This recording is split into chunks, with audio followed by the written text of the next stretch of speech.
Hi, welcome back to chapter 2. This is Namita Singh, and we are going through everything that told you is wrong. The chapter 2 is about the good old school days and the nostalgia that comes with it. All of us, all our lives, have kind of looked back at our school days with a lot of fondness, and we kind of look at those days as like the best memories, the best times of our lives. There's a certain innocence to that memory, and everybody is like fond of their school days, most of us, right? Unless there is trauma attached to it, etc. So having said all of that, and it is true that okay, school days were great. It was nicer to be a child, less responsibility, etc. But as you grow up, you kind of realize, and I hope you kind of realize that all this romanticism that was given to us, and school builds characters, it creates social structures, etc. And I think this is a belief that I've always questioned, because as an army kid, you're changing schools every 1.5 years, and I must have done 8 or 9 schools in my lifetime. School does build character to some extent, but I think it builds obedience more than anything else. And when you're changing schools a lot, what happens is you don't have that muscle called obedience, because your teachers change, your environment changes, your co-students change, etc. And in that, you kind of learn that you will always stand a little out, because how will you be obedient to a new set of people every 1.5 years? So if by the time you learn something to be obedient about, you've kind of left and the next place, and the struggle starts again, where the whole struggle was to fit in, and you really can't fit in unless you kind of have your own in new structures again and again and again, unless you have some core which is very own. So at some point you kind of learn that okay, as long as they allow me to be this, there's a little bit adjustment I can do. But if they kind of question my core too much, then I may not be able to be a very good rule follower or obedient person. And I think this made me very aware of the fact that school was about obedience.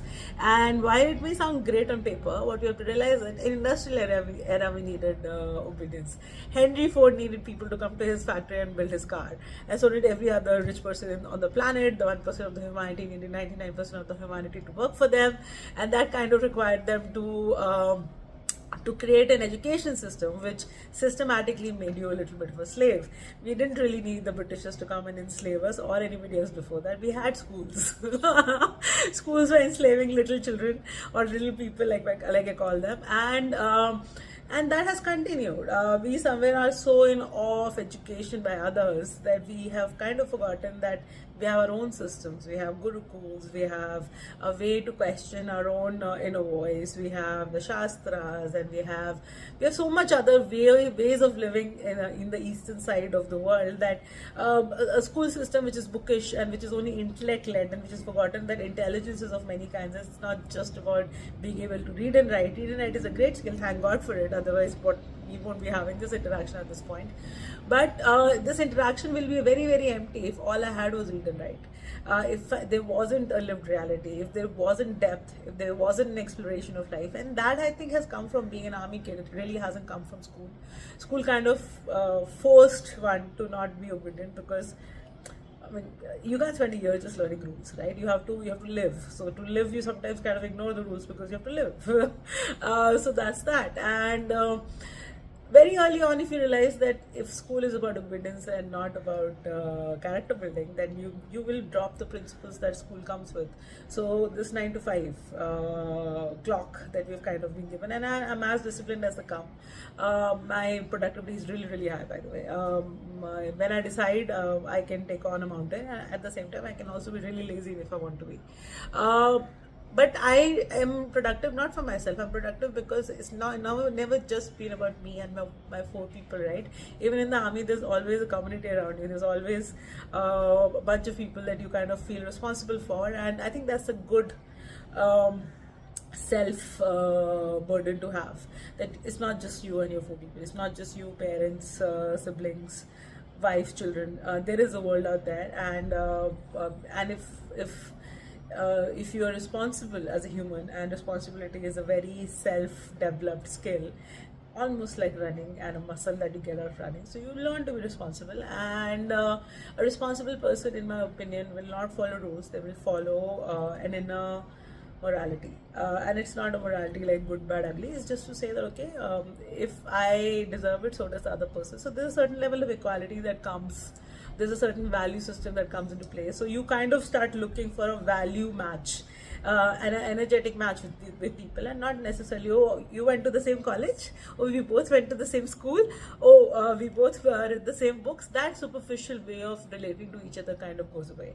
And this is very, very evident in some of the use cases that we see around us of people that we seem to admire. And I will always take famous use cases, because how else do I relate to a generation out there? For example, let's take Shah Rukh Khan, right?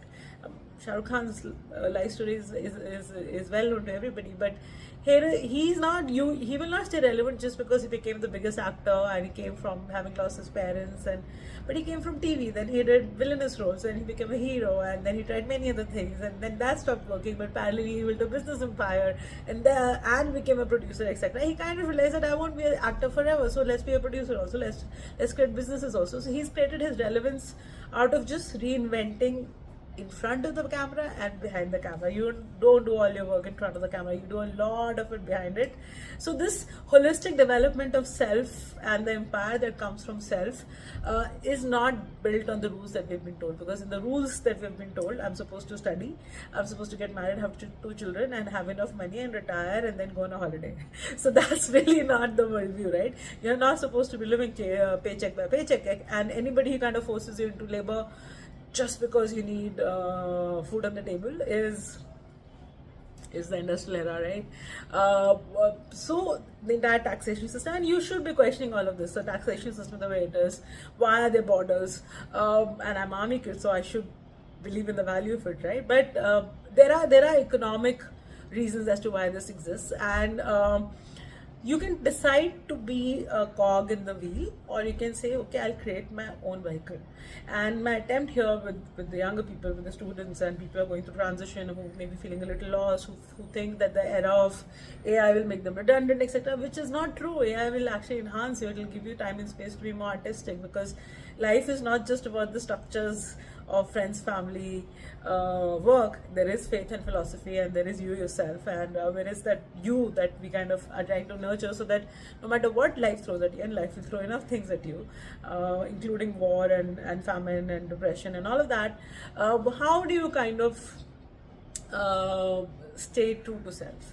And that's the whole attempt, right? So Shah Rukh Khan is one such example, and there's another example of somebody who followed it, like who kind of took the diktat and kind of ran with it. For example, Salman Khan, right? And I'm taking movie actors' names in this, I don't know why, but I've worked a lot in the movie industry in the past, so I kind of know these people very closely, and to me they are not people out there. I've worked with them, so I have a little sense of them.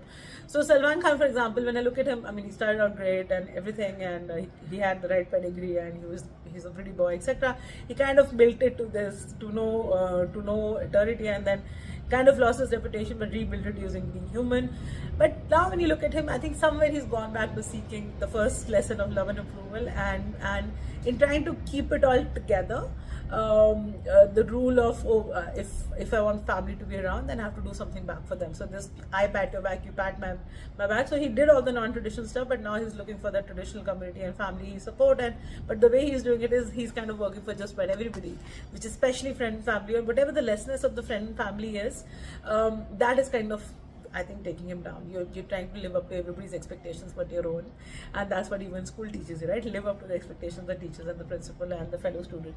But what about my own? What if I don't care about how much marks I get in biology, because I don't like cutting animals, but I do care about how much I get in arithmetic, or how much I get in Hindi, or how much I get in English, or I care about language or history. So that, or poetry or writing, etc., right? So all of this. So this is to say that, okay, the romanticism of school, did it build character or did it build obedience? And it's a very simple way of looking at your own self, saying, okay, am I doing this out of obedience because somebody said this is a mark of respect, or am I doing this because I genuinely believe in it? And that's a very hard self mirror, but my hope is that we are courageous enough, and I think we all are very, very courageous, to look at ourselves and say, okay, is this obedience or is this my own character? And because now that we know that in the era that's coming, or which is already here, which is age of knowledge and AI, etc., you would have to seek self-approval more than anything else, because it's your own taste which will design your career, which will design your founder's vision, etc. No matter how many books you read, can you become like anybody else? Can you follow the principles to the T and kind of come out of it?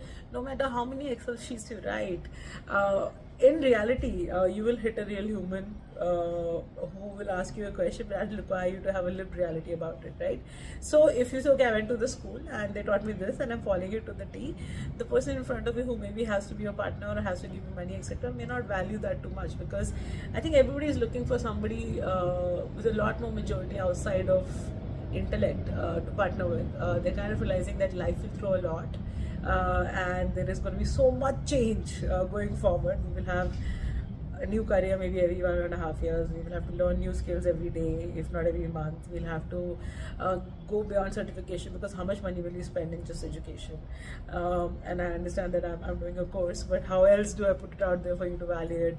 But we would also find very simple ways to upgrade ourselves just by the experiences that we have. And to me, being a founder is an experience. It's a spiritual experience actually, because it forces you to be wiser. It forces you to live life a little more deeper. It forces you to be true to yourself, because every time you're lying, you're not earning money actually. You may be earning money, but it doesn't stay back.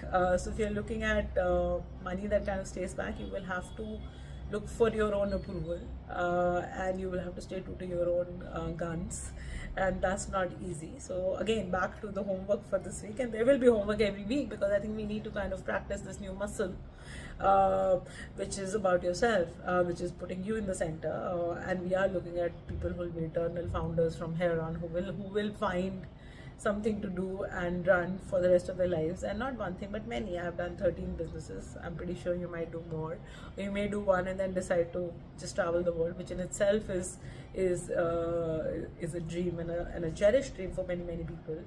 To spend time with your family could be the dream of the founder. It could be anything, because right now the treadmill that you're on is giving you no time for anything. You're stuck in this rigmarole that you're calling life, in status games that don't really matter to you, in pursuing things that are not everlasting.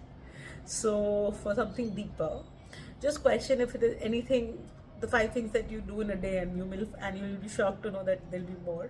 Are there 5 things that you're doing out of obedience, or are you doing them because they're part of your culture and your own fabric, and because you really want to do them?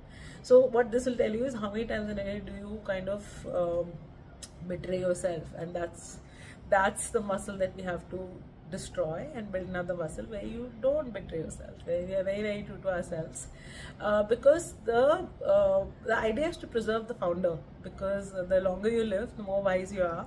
And I do see a world where the wisdom of the older person will create ideally more integrated human experience, and that's the best. So do the homework, and I'll see you again in the next chapter. I think you'll enjoy the next one a little bit more, and it'll be a little more out there, but we're getting there, right? We're getting used to this.